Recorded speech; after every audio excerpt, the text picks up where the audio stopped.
Membaca peluang partai-partai baru di Indonesia menjelang pemilu 2024.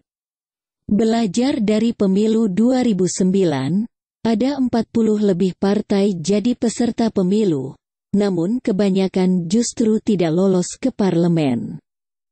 3 tahun menjelang pemilu 2024, partai-partai baru mulai bermunculan dan menabur harapan. Tak hanya ingin mewarnai pemilu 2024, tetapi juga mengikis dominasi partai-partai arus utama.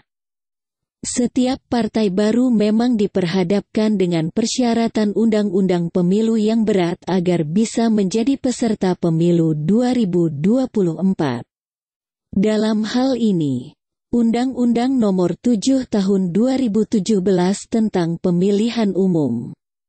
Menurut Arief RCH, pengamat politik dan demografi Aliansi Nasional dan Inkrenusa Lingkar Studi, setidaknya ada 4 tantangan besar yang perlu diperhatikan partai baru. Yang pertama, meloloskan partai dari verifikasi Menkumham.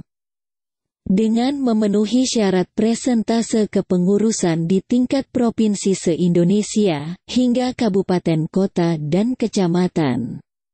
Begitu pula alamat kantor tiap tingkat kepengurusan tersebut.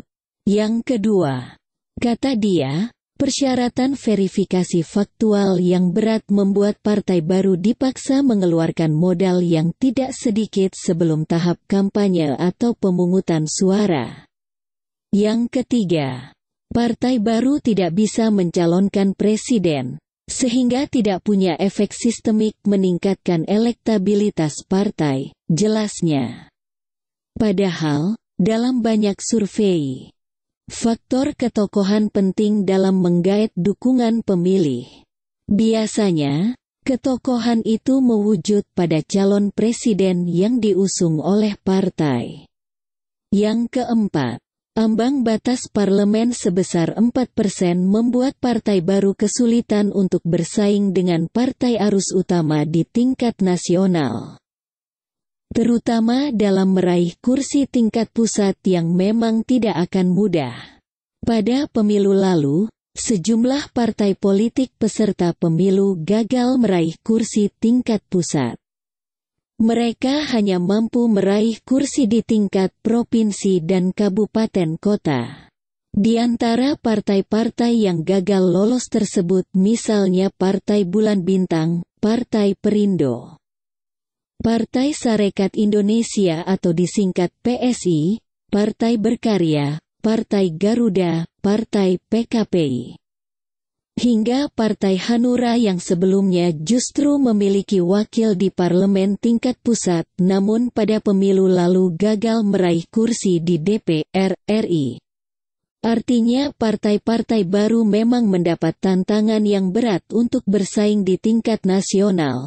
Namun demikian, partai-partai baru punya peluang untuk mengisi DPRD provinsi dan DPRD kabupaten kota. Partai-partai baru punya peluang besar meraih kursi parlemen di tingkat provinsi dan parlemen tingkat kabupaten kota, apabila partai tersebut mengakar di masyarakat daerahnya masing-masing. Untuk diketahui, sejumlah partai baru yang sudah deklarasi, baru Partai Gelora dan Prima yang mengantongi SK dari Kementerian Hukum dan HAM. Dan kemungkinan besar akan menyusul pula Partai Umat besutan Dr. Amin Rais dan Partai Masyumi Rebon yang dinahodai Ahmad Yani. Partai Gelora yang dinahodai Anies Mata dan Fahri Hamzah mantan aktivis PKS, mengklaim sudah punya pengurus di seluruh provinsi, 75% kabupaten kota, dan 5.500 kecamatan. Kemudian ada Partai Masyumi Baru, yang dideklarasikan oleh mantan pimpinan Dewan Dakwah Islamiyah Indonesia, DDII, Kiai Kholil Ridwan. Partai ini ingin mengulang masa kejayaan Partai Masyumi di masa lampau. Lalu, di penghujung April lalu, Giliran Amin Rais dan sejumlah bekas petinggi PAN mendeklarasikan partai baru, Partai Umat. Partai ini bertekad melawan kezaliman dan menegakkan keadilan. Dan lahir pula partai baru lainnya, seperti Partai Rakyat Adil Makmur, Prima, yang sudah deklarasi di Gedung Perfilman Usmar Ismail, Kuningan, Jakarta, pada tanggal 1 Juni tahun 2021. Kemudian muncul pula partai baru bernama Partai UKM yang dimotori Syarifuddin Budiman, mantan caleg Partai PSI.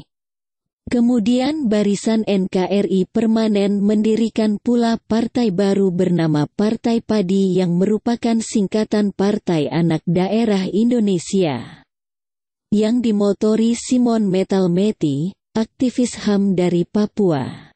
Partai-partai non-parlemen 2009 nampaknya juga akan bertemu dengan partai-partai non-parlemen 2019.